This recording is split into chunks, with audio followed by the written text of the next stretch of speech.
অনের একখান তারেক রহমানের কার্ড দিব ফ্যামিলি কার্ডিয়ান তলি ইয়াল নয় অনের চিকিৎসা করতে যাবেন হাসপাতালত জন জেডে জন রেশন হতে শুরু করি এই অনুদান নিয়ে থাকেন।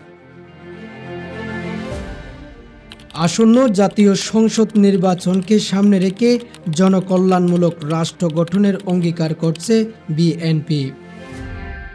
তারই অংশ হিসেবে এবার বড় এক ঘোষণা সামনে এলো। দলটির পক্ষ থেকে জানানো হয়েছে, বিএনপি রাষ্ট্র পরিচালনার দায়িত্ব পেলে দেশের প্রান্তিক ও নিম্ন আয়ের 50 লাখ পরিবারকে দেওয়া হবে বিশেষ ফ্যামিলি কার্ড। এই কার্ডের মাধ্যমে পরিবারগুলো সরাসরি রাষ্ট্রীয় সহায়তার আওতায় আসবে।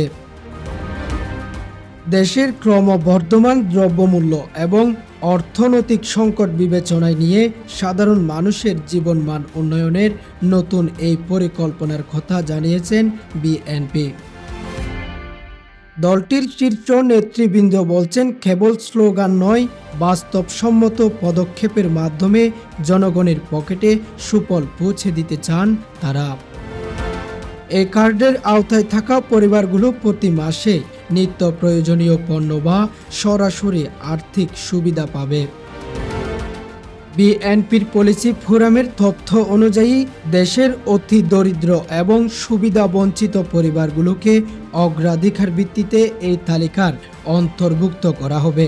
বিশেষ করে দুর্গম এলাকার ভূমিহীন কৃষক ও দিনমজুর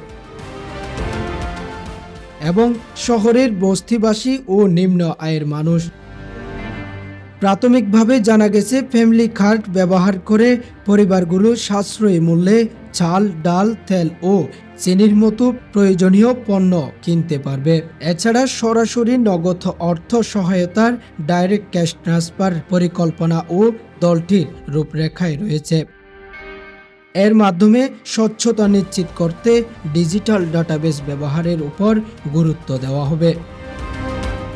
রাজনৈতিক বিশ্লেষকরা মনে করছেন, দ্রব্যমূল্য ঊর্ধ্বগতিতে সাধারণ মানুষ যখন দিশাহারা, তখন বিএনপির এই ফ্যামিলি কার্ড ঘোষণা সাধারণ ভোটারদের আকৃষ্ট করার একটি কার্যকর কৌশল হতে পারে। দলটির দাবি, দুর্নীতি রোধ করে রাষ্ট্রীয় অর্থের সঠিক বণ্টন নিশ্চিত করলে এই বিশাল প্রকল্প বাস্তবায়ন করা সম্ভব। বিএনপি তাদের ঘোষিত 31 দফার আলোকে সামাজিক নিরাপত্তা বেষ্টনী আরও শক্তিশালী করার প্রতিশ্রুতি দিয়েছে। তবে এই কর্মসূচি বাস্তবায়নের সঠিক কর্ম পরিকল্পনা এবং অর্থায়নের উৎস নিয়ে মানুষের মনে যেমন আগ্রহ আছে, তেমন আছে কৌতূহল। মাতৃভূমিতে পা রাখবে কিনা সেটা সিদ্ধান্ত একা নিতে পারে না।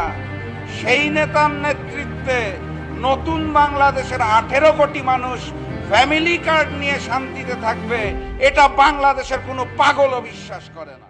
News desk, কোহেলিয়া, Cox's Bazar.